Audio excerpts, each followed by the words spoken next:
মামলার যিনি বাদী ইনি দীর্ঘদিন 30 বছর জাতীয় পার্টির রাজনীতির সাথে জড়িত।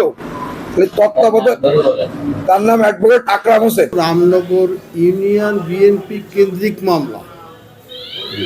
এটা বিএনপির প্রেসিডেন্ট, সেক্রেটারি বা বিএনপির অনেক নেতৃবৃন্দ তারা ওই কেসে সাক্ষী আছে। সবাইকে নিয়ে সবাই যেভাবে মানে করেছে এবং আমিও সেই সাথে থেকে এই মকদ্দমাটা হয়েছে। এখন ওই সময় হয়তো ওই কাজের সঙ্গে ও সংশ্লিষ্টতা ছিল। জুয়েল একটা ভালো ছেলে, আমার বাড়ির পাশেই বাড়ি।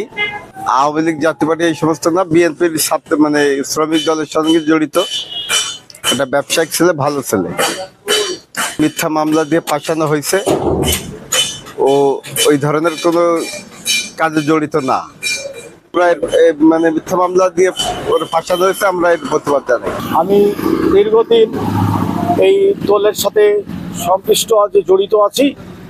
আর আমি এই যে মাহবুব হাসান জুয়েল দীর্ঘদিন বিএনপি করাতে তার মনে করেন যে বিভিন্ন রকম তার বিরুদ্ধে মিথ্যা মামলা দিয়ে এই অ্যাডভোকেট আকরাম হোসেন উনি জাতীয় পার্টি করতেন।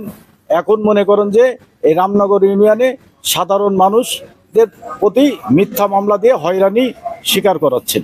সঠিক তদন্ত বিচার করে এর সঠিক ব্যবস্থা করতে হবে। ভাই, তো আমরা ছোটবেলার থেকে একসাথে এক জায়গায় ব্যবসা বাণিজ্য করতেছি। আমরা জুয়েল ভাইয়ের তো কোনো সময় খারাপ বা কারোর একটা বড় কথা বা কারোর সাথে খারাপ ব্যবহার এরকম আমরা কোনোদিন কোনো কিছু পাইনি। আর উনি রাজনীতি বা এরকম কোনো কিছুর মধ্যে তো জড়িতও না। আমরা সে ছোটবেলাতে একসাথে আশপাশের সবাই ব্যবসা বাণিজ্য করি। তাহলে বিএনপি রাজনীতির সাথে জড়িত, সে তার কারণে সে মামলা খাচ্ছে, মিথ্যা মামলা।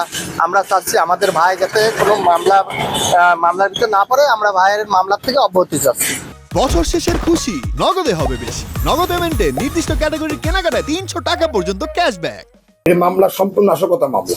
কোন জায়গার ঘটনা সেটা? এটা আছে আমাকে যশোর রাজরহাট থেকে কানাইতলা এর মাঝামাঝি স্থানে কিছু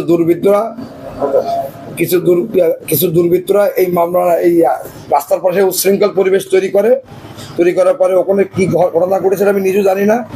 না জানার কারণে আমি ওদিনকে ছিলাম না, আমি ব্যবসার কাজে বাইরে ছিলাম। আমি 3 দিন পরে এসে শুনতে পাই যে আমার নামে এই মামলাটি হয়েছে।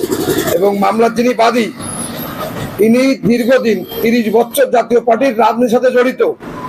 তত্ত্বাবধায়ক তার নাম অ্যাডভোকেট আকরাম হোসেন। তিনি দীর্ঘদিন জাতীয় পার্টির রাজনীতিতে জড়িত এবং তার বড় ভাই আফজাল হোসেন তিনি দীর্ঘদিন আওয়ামী লীগের রাজনীতিতে জড়িত এবং তিনি বিগত 5 বছর আওয়ামী লীগের চেয়ারম্যান ছিলেন। আজকে এই তত্ত্বাবধায়ক সরকারের আমলে, এই নিরপেক্ষ সরকারের আমলে এসে আমাদেরকে এই হয়রানি, এই নিপীড়ন, এই ভূমি দখল, আমার বাড়ি দখল, আমার জমি দখল, আমরা নিরাপত্তাহীনতা ভুগছি। আমার বাড়ি, আমার স্ত্রী একা থাকে, আমার 3 কন্যা, আমার 1 ছেলে।